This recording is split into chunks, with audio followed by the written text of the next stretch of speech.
उत्तर प्रदेश के संभल में हुई हिंसा को लेकर विधानसभा सत्र के पहले दिन जमकर विवाद हुआ। एक तरफ जहां विपक्ष ने संभल हिंसा को लेकर सरकार को घेरने की कोशिश की, तो वहीं दूसरी तरफ मुख्यमंत्री योगी आदित्यनाथ ने सदन में बयान देकर विपक्ष पर निशाना साधा। मुख्यमंत्री ने न सिर्फ यूपी में दंगों का इतिहास गिनाया, बल्कि ये भी कह दिया कि हिंसा में जो भी शामिल होगा उस पर सख्त कार्रवाई की जाएगी। यूपी विधानसभा में मुख्यमंत्री योगी ने संभल के दंगों का इतिहास याद दिलाने के साथ साथ ये भी बता दिया कि हिंसा करने वालों को बख्शा नहीं जाएगा। सर्वे के कार्य के दौरान पहले 2 दिन कोई भी शांति भंग नहीं हुई। तीसरे दिन जब 23 नवंबर को जुमे की नमाज के पहले और जुमे की नमाज के दौरान जिस प्रकार की तकरीरें दी गई, उन तकरीरों के बाद माहौल खराब हुआ। मुख्यमंत्री योगी ने सवाल खड़े किए कि हिंदू बस्तियों से मुस्लिमों का जुलूस शांतिपूर्वक निकल जाता है, लेकिन मुस्लिम बस्तियों से हिंदुओं का जुलूस निकलने पर विवाद खड़ा क्यों होता है। साथ ही सीएम ने जय श्री राम के नारे पर भी जवाब दिया कि हिंदू मोहल्ले से और हिंदू मंदिर के सामने से मुस्लिम जुलूस निकल सकता है, तो मुस्लिम मोहल्ले और मस्जिद के सामने से कोई हिंदू शोभा यात्रा क्यों नहीं निकल सकती, क्यों नहीं निकल सकती। विधानसभा उपचुनाव की जीत के बाद ये बदले हुए योगी ये तेवर बताते हैं कि हिंदुत्व की जानी पहचानी जमीन को वो और मजबूत करने की कोशिश में है। झारखंड की राजधानी में आज बवाल कर रहे छात्रों पर पुलिस ने लाठीचार्ज किया और उन्हें हिरासत में भी लिया। ये छात्र सीजीएल परीक्षा यानी कि कंबाइंड ग्रेजुएट लेवल टेस्ट में धांधली के आरोप में इस परीक्षा को रद्द करने की मांग कर रहे हैं। छात्रों का आरोप है कि इस परीक्षा के प्रश्न पत्र लीक हो गए थे। छात्रों को हटाने के लिए पुलिस ने जमकर लाठियां बरसाई। रांची की सड़कों पर जोरदार हंगामा हुआ। ये बवाल झारखंड कर्मचारी चयन आयोग की ओर से आयोजित सीजीएल परीक्षा को लेकर है। आज से डॉक्यूमेंट वेरिफिकेशन की प्रक्रिया शुरू की गई थी। इस बीच वहां प्रदर्शन करने पहुंचे जेएलकेएम यानी झारखंड लोकतांत्रिक क्रांतिकारी मोर्चा के नेता देवेंद्र नाथ महतो को पुलिस ने हिरासत में ले लिया। बताया जा रहा है कि पुलिस ने पहले समझाने की कोशिश की, महतो और वहां मौजूद छात्रों को रोका, लेकिन बात बढ़ती गई। भीड़ को हटाने के लिए पुलिस ने लाठियां चलाईं, दौड़ा कर पीटा। मेरा एक इनसे यही रिक्वेस्ट है कि शांति व्यवस्था को भंग नहीं करें, वरना पुलिस अपनी कार्रवाई करेगी। सरकार की तरफ से पहले ही ये सूचना जारी कर दी गई थी कि जो लोग भी डॉक्यूमेंट वेरिफिकेशन की प्रक्रिया में हंगामा करेंगे, उन पर फौरन एक्शन लिया जाएगा।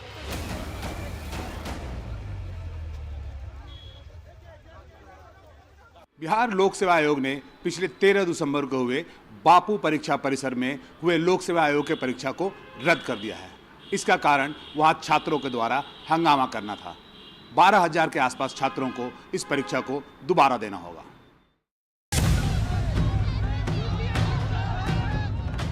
बिहार लोक सेवा आयोग द्वारा आयोजित लोकसभा की परीक्षा में हंगामे को लेकर आयोग ने बिहार के सबसे बड़े परीक्षा सेंटर बापू परीक्षा केंद्र की परीक्षा रद्द कर दी है।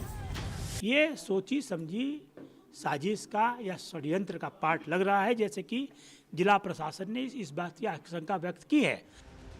लोक सेवा आयोग के चेयरमैन के मुताबिक लगभग 25 से 30 छात्र चिन्हित किए जा चुके हैं और बाकी लोगों की शिनाख्त सीसीटीवी फुटेज और सोशल मीडिया के फुटेज के द्वारा की जा रही है। कुछ उपद्रवी तत्व घुसे थे जिन्होंने परीक्षा को जानबूझकर बाधित करने की कोशिश की, और वो वीडियो में फुटेज में आ गया है, जिसकी आइडेंटिफाई किया जाएगा और उनके खिलाफ जो परीक्षा कदाचार निवारण अधिनियम है इत्यादि के तहत जिला प्रशासन कार्रवाई कर रहा है। उन छात्रों के खिलाफ न सिर्फ कानूनी कार्रवाई की जाएगी, बल्कि भविष्य में होने वाले किसी भी परीक्षा में वे भाग नहीं ले सकेंगे। बीपीएससी अगले 1 से 2 महीने में प्रभावित 12,000 छात्रों के लिए ये परीक्षा करवाएगी। पटना से प्रभाकर कुमार, एनडीटीवी। दिल्ली में कानून व्यवस्था के मुद्दे पर आम आदमी पार्टी भाजपा पर लगातार हमलावर रही है। आज निर्भया की 12वीं वर्षी पर अरविंद केजरीवाल ने अखिलेश यादव के साथ मंच साझा किया और भाजपा पर जमकर हमला बोला। हर बेटी, हर बहन, हर मां की सुरक्षा और सम्मान हमारी सबसे बड़ी प्राथमिकता है। आम आदमी पार्टी के संयोजक अरविंद केजरीवाल ने कहा कि ये महिला अदालत, न्याय, सुरक्षा और सशक्तिकरण की नई पहल है। मेरे हाथ में दिल्ली की सुरक्षा व्यवस्था नहीं है, लेकिन मेरे से जितना बन पड़ा मैंने किया। 16 दिसंबर 2012 को दिल्ली में हुए निर्भया कांड को लेकर महिला अदालत का आयोजन किया गया था। दिल्ली की सीएम आतिशी ने महिला सुरक्षा को लेकर बीजेपी और केंद्र सरकार को निशाने पर लिया। मैं आज पूछना चाहती हूं कि क्यों दिल्ली में 2019 से आज तक महिलाओं के खिलाफ जो अपराध हो रहा है वो 40% से ज्यादा बढ़ गया है। इस महिला अदालत में समाजवादी पार्टी के अध्यक्ष अखिलेश यादव भी पहुंचे। अखिलेश खुलकर केजरीवाल का समर्थन करते हुए दिखाई दिए। वैसे इस आयोजन को चुनावों से भी जोड़कर देखा जा रहा है। दिल्ली में विधानसभा चुनाव होने हैं और पार्टियां लोगों को लुभाने में कोई कमी नहीं छोड़ना चाहती। मध्य प्रदेश विधानसभा में शीतकालीन सत्र के पहले दिन कांग्रेस ने सदन और सड़क दोनों में सरकार को घेरने की कोशिश की। हजारों की तादाद में कार्यकर्ता भी जुटे, ट्रैक्टर रैली भी निकाली गई। दावा था विधानसभा का घेराव करेंगे, लेकिन मंच से ही नेताओं ने गिरफ्तारी दे दी और प्रदर्शन खत्म। मध्य प्रदेश विधानसभा में शीतकालीन सत्र के पहले दिन कांग्रेस विधायक खाद की खाली बोरी लेकर विधानसभा आए। सुरक्षा कर्मियों से थोड़ी धक्का मुक्की हुई, बोरी छोड़नी पड़ी, फिर अंदर गए। सदन के अंदर किसानों का मुद्दा उठाने की कोशिश की, नाकाम रहे तो वॉकआउट कर दिया। सड़क से लेकर सदन तक इसकी लड़ाई लड़ेंगे। विधानसभा से निकलकर विधायक दिल्ली से आए बड़े नेता जवाहर चौक पहुंचे। हजारों की तादाद में पार्टी कार्यकर्ता भी। मांगे कई थी, लाडली बहनों को 3,000 रुपए हर महीने मिले, 2 लाख युवाओं को नौकरी मिले, गेहूं का MSP 2700, धान का 3100 रुपए प्रति क्विंटल मिले, कर्ज की स्थिति पर सरकार श्वेत पत्र जारी करे। लेकिन प्रदर्शन सिर्फ जवाहर चौक तक ही सीमित रहा। पुलिस ने बैरिकेडिंग कर कांग्रेस कार्यकर्ताओं को रोकने की तैयारी की थी। वाटर कैनन भी तैनात किया गया, लेकिन कांग्रेस के दिग्गज नेताओं ने मंच से गिरफ्तारी दे दी और घेराव खत्म। बीजेपी ने इस पर तंज किया। यशस्वी मुख्यमंत्री मोहन यादव जी के नेतृत्व में सरकार अच्छी चल रही है। मध्य प्रदेश विकास के पथ पर चल रहा है और यशस्वी प्रधानमंत्री जी का मार्गदर्शन मिल रहा है। बेचारे कुछ कार्यकर्ता जिन्हें पता ही नहीं था कि नेताजी पीछे से निकल चुके हैं, वो रोशनपुरा की तरफ बढ़े तो पुलिस ने पहले बताया, फिर भगाया। हालांकि दूसरे जिलों से आ रहे कुछ कार्यकर्ताओं को पुलिस ने रोका। राजगढ़ जिले से आए नेताओं को रोकने की कोशिश पर उनकी पुलिस से बहस भी हुई। जवाहरलाल नेहरू और दुनिया की बड़ी हस्तियों के बीच लिखी गई चिट्ठियों को लेकर राजनीतिक घमासान मच गया है। अब पीएम मेमोरियल एंड लाइब्रेरी के सदस्य डॉक्टर रिजवान कादिर ने राहुल गांधी को चिट्ठी लिखकर मांग की है कि सोनिया गांधी नेहरू की इन चिट्ठियों को मेमोरियल को जल्दी वापस करें। जवाहरलाल नेहरू ने जो चिट्ठियां लिखी, उनको लेकर अब राजनीतिक विवाद खड़ा हो गया है। ये चिट्ठियां अल्बर्ट आइंस्टीन, जयप्रकाश नारायण, पद्मजा नायडू, विजय लक्ष्मी पंडित, एडविना माउंटबेटन, जीबी पंत, बाबू जगजीवन राम जैसे प्रसिद्ध हस्तियों के नाम हैं। इनके 51 कार्टन्स 2008 में सोनिया गांधी के एक प्रतिनिधि नेहरू मेमोरियल लाइब्रेरी से निकाल कर ले गए। अब प्रधानमंत्री मेमोरियल एंड लाइब्रेरी के सदस्य डॉक्टर रिजवान कादरी ने कहा है कि ये चिट्ठियां लौटाई जाएं। मैंने विपक्ष के नेता और उनके सुपुत्र श्री राहुल गांधी जी को रिक्वेस्ट किया है कि आप हमें ये वापस दिलाने में मदद करें। डॉक्टर कादरी का कहना है कि बीते करीब 4 महीनों में उन्होंने 2 बार सोनिया और राहुल गांधी से ये चिट्ठियां या इनकी फोटोकॉपी या सॉफ्ट कॉपी देने का अनुरोध किया है, लेकिन उन्हें जवाब नहीं मिला। अब ये मामला सार्वजनिक होने पर बीजेपी ने कई सवाल खड़े कर दिए। जो पहला परिवार है उनका सेंस ऑफ एंटाइटलमेंट की हमारी मर्जी, हमारी प्रॉपर्टी थी, हमने वापस ले लिया, ऐसा नहीं होता है। ये मामला हमको लगता है कि उनके परिवार और पीएम मेमोरियल के बीच का है। तो पीएम राहुल जी है वो उस बात का फैसला करेंगे। जवाहरलाल नेहरू की चिट्ठियों को सार्वजनिक करने को लेकर गांधी परिवार पर राजनीतिक दबाव बढ़ गया है। अब देखना होगा सोनिया गांधी आगे क्या फैसला करती हैं। देवेंद्र फडणवीस सरकार के मंत्रिमंडल में छगन भुजबल को नहीं मिल पाई जगह। भुजबल का दर्द छलक उठा। हालांकि भुजबल ने कहा कि अभी उनका राजनीतिक करियर खत्म नहीं हुआ है। जहाँ नहीं चाइना वहाँ नहीं, जहाँ नहीं चैना वहाँ नहीं रहना। एनसीपी नेता छगन भुजबल का दर्द आज कुछ इस अंदाज में झलका। ये पहला मौका है जब भुजबल को मंत्री पद से वंचित रहना पड़ा। फडणवीस मंत्रिमंडल में जगह न मिलने पर भुजबल ने नाराजगी जताने में देरी नहीं की। बिना नाम लिए देवेंद्र फडणवीस और अजीत पवार दोनों को निशाने पर लिया और कहा कि मनोज जरांगे पाटिल पर बोलने की वजह से शायद उन्हें मंत्री नहीं बनाया गया। बख्शिश मिळालं ना, अरे मी काय एक सामान्य जरांगे के खिलाफ लड़ने का इनाम मुझे मिला है। ऐसे कितनी बार मंत्री पद मुझे मिला और गया भी, लेकिन छगन भुजबल कभी खत्म नहीं हुआ। छगन भुजबल का संपला नहीं ना। एनसीपी कोटे से इस बार 10 विधायकों को मंत्री बनाया गया है। भुजबल की तरह सीनियर नेता दिलीप वलसे पाटिल का भी पत्ता कट गया। भुजबल को महाराष्ट्र में ओबीसी का बड़ा नेता माना जाता रहा है। भुजबल की उम्र 77 साल है। शायद यही एक बड़ी वजह है जिसकी वजह से इस बार उन्हें मंत्री नहीं बनाया गया। लेकिन नासिक में उनके समर्थकों ने उन्हें मंत्री न बनाए जाने के चलते जमकर नाराजगी जताई, टायर जलाकर विरोध दर्ज कराया।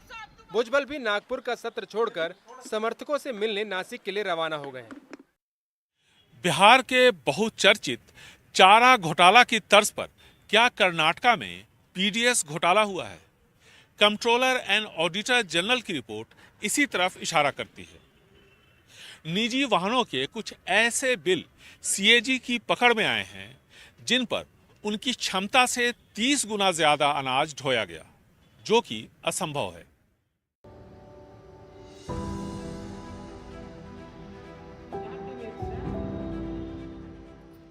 क्या 7.5 क्विंटल वजन ढोने वाला मिनी ट्रक एक बार में 288 क्विंटल माल ले जा सकता है? एक कार क्या एक बार में 244 क्विंटल अनाज ढो सकती है?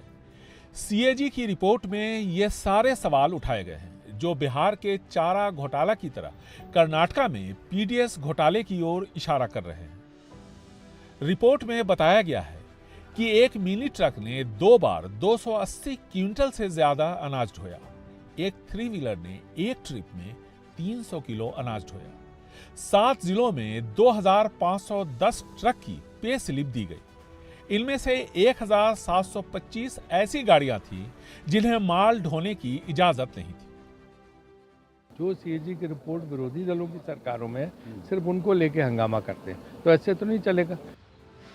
ये गड़बड़ी 2017 से 2022 के बीच पाई गई। इस दौरान कांग्रेस तकरीबन 1.5 साल सरकार में थी।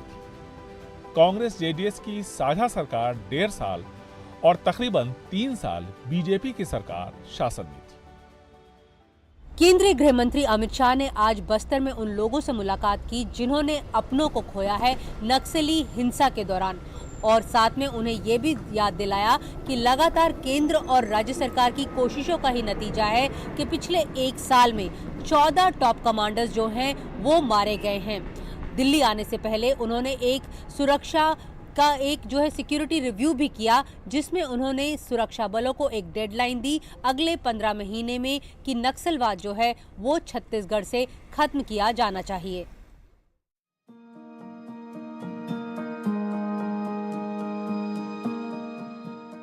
अपने प्राकृतिक सौंदर्य और अपनी सांस्कृतिक धरोहर के लिए जाने जाने वाला बस्तर अरसे तक नक्सल हिंसा की चपेट में रहा, लेकिन वो दौर अब बीत रहा है। जल्द ही ये पर्यटन के लिए जाना जाएगा।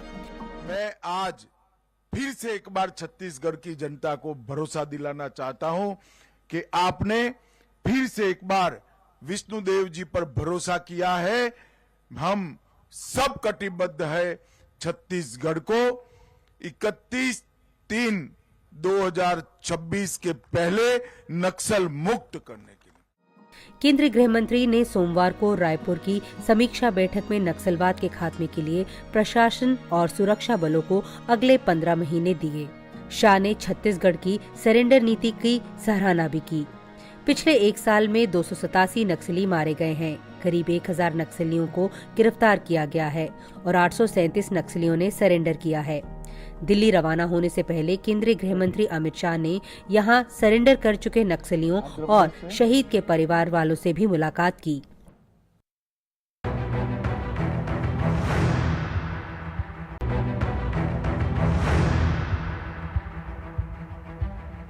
सिमरन शेख महिला प्रीमियर लीग की नई नायिका है। गुजरात जायंट्स ने उन्हें 1.9 करोड़ में खरीदा है। वे इस बार की इस प्रीमियर लीग की सबसे महंगी खिलाड़ी साबित हुई है। 23 फरवरी से ये प्रीमियर लीग शुरू होने वाला है। ऐसे में सबसे खास बात यह है कि सिमरन शेख एक सामान्य घर से आती है और उन्होंने संघर्ष कर ये मुकाम हासिल किया है। धारावी की इन्हीं झुग्गी बस्तियों से निकली है सिमरन शेख। महिला प्रीमियर लीग 2025 की सबसे महंगी भारतीय खिलाड़ी है। मुंबई की इस ऑलराउंडर को गुजरात जायंट्स ने 1.9 करोड़ रुपए में खरीदा है। उनकी बेस प्राइस केवल 10 लाख रुपए थी। स्टार्टिंग में खेलते थे तो स्कार्फ लगा के जाते थे, तो सब बोलते थे क्या स्कार्फ लगा के जाती है, कैसा लग रहा है तेरे को, सब ताने आने देते थे, तो थोड़ा खुद पे ही बुरा लगता था, लेकिन ऐसा हुआ कि नहीं, मुझे करना है खुद के लिए। 22 साल की सिमरन शेख ने 2023 में यूपी वॉरियर्स के लिए WPL से डेब्यू किया था। बीते साल बिना बिके रह गई थी, लेकिन सीनियर महिला T20 ट्रॉफी में 11 मैचों में 176 रन बनाने और 47 का शीर्ष स्कोर करने के बाद उन्होंने फिर से अपनी प्रतिभा साबित की। हम अपनी टीम में 2 पावर हिटर्स की तलाश में थे और हमें सिमरन और डिएंड्रा जैसे खिलाड़ी मिल गए, इसलिए मैं कीमत को लेकर इतना चिंतित नहीं हूँ। मैं प्रथम 2 रैंक के खिलाड़ियों को पाकर बहुत खुश हूँ। महिला प्रीमियर लीग WPL का दूसरा सीजन 23 फरवरी से शुरू हो रहा है। यह टूर्नामेंट 17 मार्च तक बेंगलुरु और दिल्ली के मैदानों में खेला जाएगा। इस सीजन में महिला खिलाड़ियों के प्रदर्शन पर सभी की नजरें बनी रहेंगी। भारत पहुंचने पर दुनिया के सबसे युवा वर्ल्ड चैंपियन डी गुकेश का शानदार स्वागत हुआ। चेन्नई जब वो पहुंचे तो उन्हें इस बात का अंदाजा था, क्योंकि सिंगापुर में भी उन्होंने इस तरह से देखा था कि भारतीय शतरंज पे भी उन्हें जबरदस्त सराह रहे हैं और उन्हें इस बात का अंदाजा था। भारत पहुंचकर उन्होंने कहा कि फैंस से मिलना और फैंस की खुशी उन्हें ऊर्जा देती है।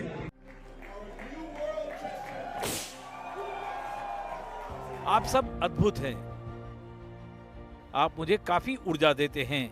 18 वर्ष के डी गुकेश की सोच देखिए, विनम्रता महसूस कीजिए। जो खुद अद्भुत है वो अपने फैंस को अद्भुत बता रहा है। महज 18 वर्ष की उम्र में इतिहास बनाकर डी गुकेश जब चेन्नई लौटे तो जैसे हर कोई उन्हें आमने सामने देख लेना चाहता था। And I could see the support and what it means to India, so I'm really glad to be here. You guys are amazing. You gave me so much energy. ये तो रही 18 साल के विश्व विजेता के स्वदेश पहुंचने की कहानी। अब जरा बात इस बच्चे की कमाई की कर लेते हैं। वर्ल्ड चेस चैंपियन बनने पर गुकेश ने करीब 11.5 करोड़ रुपए की कमाई की है, लेकिन उन्हें 4 करोड़ 67 लाख रुपए टैक्स में चुकाने होंगे। दिलचस्प ये है कि गुकेश क्रिकेट के दिग्गज महेंद्र सिंह धोनी को अपना रोल मॉडल मानते हैं और इस बार धोनी की IPL फीस 4 करोड़ है, यानी धोनी की IPL फीस से भी ज्यादा डी गुकेश टैक्स में चुकाएंगे। खैर, ये कमाई, ये टैक्स, सब कुछ बहुत मामूली है। इनसे कहीं बहुत खास, बड़ा और ऐतिहासिक डी गुकेश की जीत है। 18 साल के एक बच्चे का वर्ल्ड चेस चैंपियन बनना है। सैन फ्रांसिस्को में करीब 2 हफ्ते तक सांसों की लड़ाई लड़ने के बाद मशहूर तबला वादक उस्ताद जाकिर हुसैन नहीं रहे। वो 73 साल के थे। उनके निधन से देश में नहीं पूरी दुनिया भर में शोक की लहर है। उस्ताद जाकिर हुसैन ने अमेरिका के सैन फ्रांसिस्को के एक अस्पताल में अंतिम सांस ली। वो पिछले कुछ वक्त से अस्पताल में थे और ब्लड प्रेशर और दिल से जुड़ी बीमारियों से जूझ रहे थे। उस्ताद जाकिर हुसैन के जाने से पूरे देश में शोक है। पीएम मोदी ने सोशल मीडिया प्लेटफॉर्म X पर लिखा, महान तबला वादक उस्ताद जाकिर हुसैन जी के निधन से बहुत दुख हुआ। उन्हें एक सच्चे प्रतिभाशाली व्यक्ति के रूप में याद किया जाएगा, जिन्होंने भारतीय शास्त्रीय संगीत की दुनिया में क्रांति ला दी। जाकिर हुसैन ने महज 11 साल की उम्र में अमेरिका में अपना पहला कॉन्सर्ट किया था। तबले पर छोटे से बच्चे की जादुई कलाकारी को देख सब हैरान रह गए थे। तो मैं वापस आके सारंगी पैक करके और अपना जाता था, तो कुछ लोग आके मेरे हाथ चूमते थे। तो मैंने बोला कि आप मेरे हाथ क्यों चूम रहे हैं? मैंने तो ऐसा कुछ नहीं किया। वो जो गए उन्होंने सब कुछ बोले कि नहीं, आप भगवान के साथ बैठते हैं। उस्ताद जाकिर हुसैन को 1988 में पद्मश्री, 2002 में पद्म भूषण और 2023 में पद्म विभूषण से सम्मानित किया गया था। उन्हें 3 ग्रैमी अवार्ड भी मिले थे। उस्ताद जाकिर हुसैन ने कुछ फिल्मों में भी एक्टिंग की थी।